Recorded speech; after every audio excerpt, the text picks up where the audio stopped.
quel car prendre à partir du 22 mai 2023?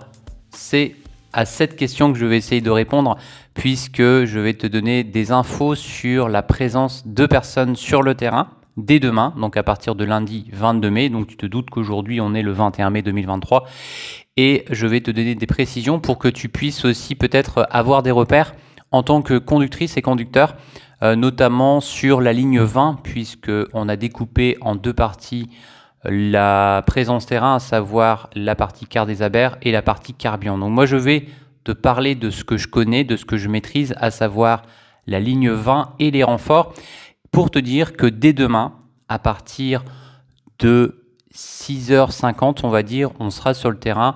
Alors on est à deux personnes, il y a Romain et moi, et on se partage deux secteurs, à savoir que Romain, lui, sera sur la gare de Saint-Antoine à l'Annélis, et moi, je serai plutôt sur Bourg-Blanc-Bourg. Et ce que je vais faire aussi, si ça peut te rassurer, c'est que je vais prendre un car avec moi.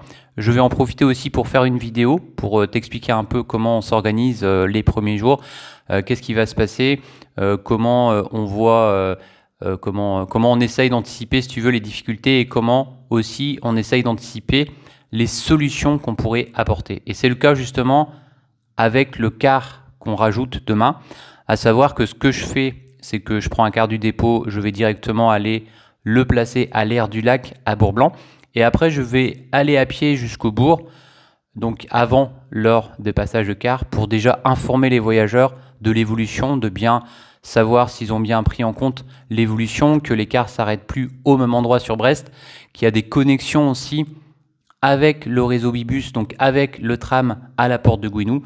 Donc des échanges comme ça, tu vois, toujours intéressant de voir avec les voyageurs, déjà de prendre la température en quelque sorte, afin de savoir si ça le fait ou pas en termes de communication. Et si ça le fait pas, et ça risque d'être le cas, parce que c'est souvent le cas, malgré les mails envoyés, les SMS, etc., il y a toujours des personnes qui ne sont pas au courant, tout simplement parce qu'ils n'ont pas reçu le mail, parce qu'ils ne sont peut-être pas inscrits, les SMS pareil, ou peut-être des voyageurs qui prennent pas régulièrement le car.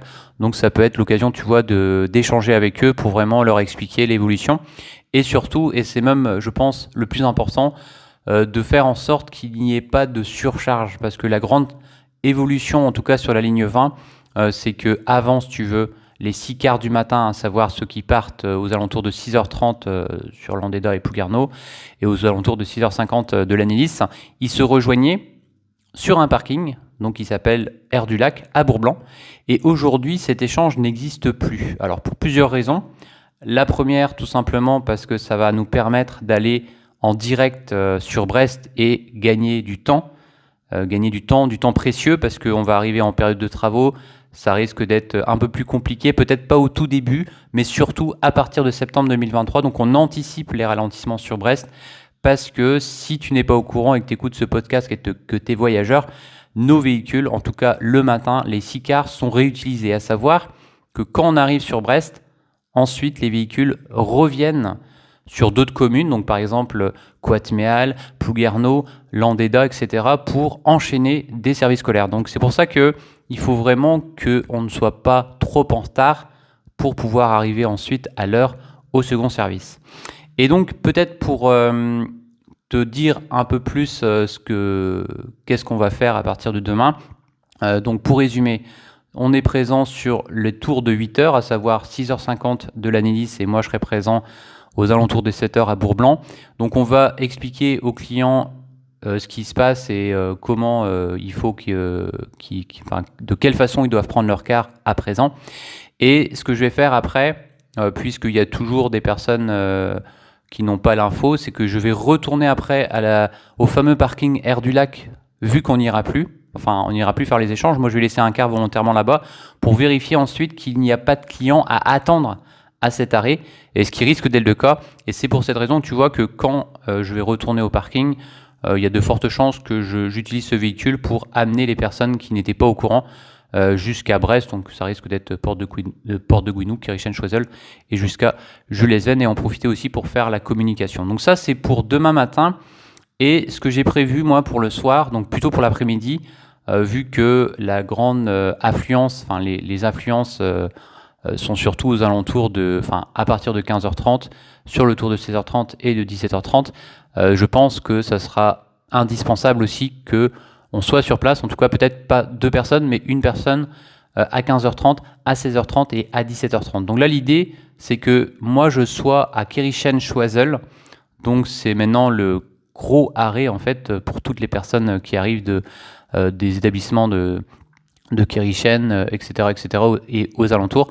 Donc ils vont venir jusqu'à ce nouvel arrêt, sauf que ce nouvel arrêt, déjà, il n'est pas matérialisé. Actuellement, il n'y a pas de poteau, il n'y a pas de zébra jaune, donc ça peut porter à confusion.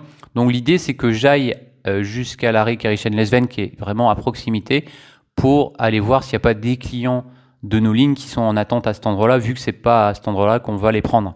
Donc comme ça, pour faire de la communication, leur expliquer, et puis pour que tout, tu vois, dès le début, que ça puisse bien fonctionner, et que surtout les personnes commencent à prendre l'habitude tout de suite avec les bons arrêts. Parce que s'il n'y a personne sur place, ce qui risque de se passer, c'est que les conducteurs soient enquiquinés parce que les personnes ne sont pas au bon endroit. Les réclamations, c'est qui va les prendre en premier? C'est le conducteur. Donc l'idée, c'est vraiment qu'on soit présent. Comme ça, nous, on récupère déjà toutes les réclamations parce qu'il y en aura, ça c'est certain. Et d'autre part, ça nous permet d'apporter des correctifs directement sur place. C'est beaucoup plus facile quand quand tu vas arriver, par exemple moi c'était le cas le soir, je vais arriver en voiture, c'est beaucoup plus facile pour moi de garer la voiture, d'aller à l'arrêt, d'aller voir s'il y a des voyageurs qui sont pas au bon endroit pour les guider, pour les faire en sorte de les guider si tu veux pour qu'ils prennent le bon car. Donc ça c'est vraiment important et ça va se passer aussi demain. Et après l'idée, j'ai pas encore vraiment avancé sur le sujet, mais ce que je peux te dire c'est que on va essayer d'organiser toute cette semaine avec des jours, tu vois, comme ça. Je ne sais pas si ça sera tous les jours. En tout cas, on va essayer de faire en sorte d'être présent régulièrement. En tout cas, le premier jour, le matin et le soir. Et ce que j'ai pas précisé aussi, c'est que le matin, on ne sera pas présent que sur le premier tour, à savoir ceux qui commencent à 8h. On sera aussi présent sur le second tour, à savoir à Lannilis à 7h54, à Bourblanc aux alentours de 8h05. Et probablement aussi que moi, ce que je vais faire, c'est que quand je vais arriver à Brest sur le premier tour, je vais revenir à l'aire du lac à Bourblanc pour vérifier qu'il n'y ait personne aussi à attendre, parce que il faut savoir que pour ceux qui ne connaissent pas, cet arrêt, il est utilisé pour des échanges le matin aux alentours de 7h05 avec 6 cars, mais il est aussi utilisé aux alentours de 8h15, 8h10, 8h15 avec la présence de 2 autocars. Donc l'idée, c'est que on aille vérifier, tu vois, sur place qu'il n'y a pas d'usagers à attendre, parce que ça risque d'être le cas. Et ce que je vais faire, c'est que je vais utiliser justement le car que j'ai récupéré, enfin que je vais prendre pour les ramener et en profiter aussi, enfin pour les amener jusqu'à Brest et en profiter pour leur expliquer l'évolution. Et après les autres jours, tu vois, c'est ça qui sera intéressant. Je vais essayer de régulièrement poster soit un podcast ou... Alors les vidéos, ça va être un peu trop long parce que la vidéo, le montage, c'est assez rapide. C'est juste que le transfert est très long. Donc l'idée, c'est que je pense que je te tienne au courant régulièrement sous la forme d'un podcast qui ne soit pas forcément très long, mais que je te donne la suite de l'organisation. Mais ce qui se passe, ce qu'on pense faire, il y a de fortes chances, tu veux, que ça fonctionne de cette façon, les mêmes jours que le lundi, toute la semaine. Après, à voir si ça sera tous les jours, je pense que ça va dépendre aussi des premiers jours. Je pense que on va voir comment ça se passe au niveau de notre ressenti sur déjà le lundi pour voir comment ça va se passer le reste de la semaine. Mais je pense qu'il faut au moins, tu vois, 2 voire 3 jours, c'est-à-dire lundi, mardi et mercredi, d'être présent sur place tous les jours, le matin et aussi l'après-midi. Alors après à voir, parce que je pense que l'idée c'est vraiment d'être présent tous les matins, déjà le lundi, mardi et mercredi sur les 2 tours. Par contre, et c'est là que ça peut changer, je ne suis pas sûr que ce soit pertinent d'être présent à 15h30, 16h30 et 17h30 le lundi, mardi et mercredi, tu vois. Donc pour le matin, je pense que c'est important. Pour le retour, à voir. Ça va dépendre vraiment de ce qui va se passer lundi soir. Et en fonction de ça, on va voir qu'est-ce qu'on décide, si tu veux, pour les tours de 15h30, 16h30, 17h30 mardi. Et pour le mercredi, par contre, je vais parler du mercredi midi, parce que le mercredi midi, il y a beaucoup de services aussi impactés sur les départs de 12h10 par exemple. Et là, je pense que ce sera nécessaire aussi d'être présent le mercredi midi. Donc, je te tiens au courant sur je pense que ça risque d'être sous la forme d'un podcast sur l'évolution de l'organisation de cette semaine. Et en tout cas, nous, on se retrouve demain pour un prochain podcast ou une prochaine vidéo. Allez, Kenavo!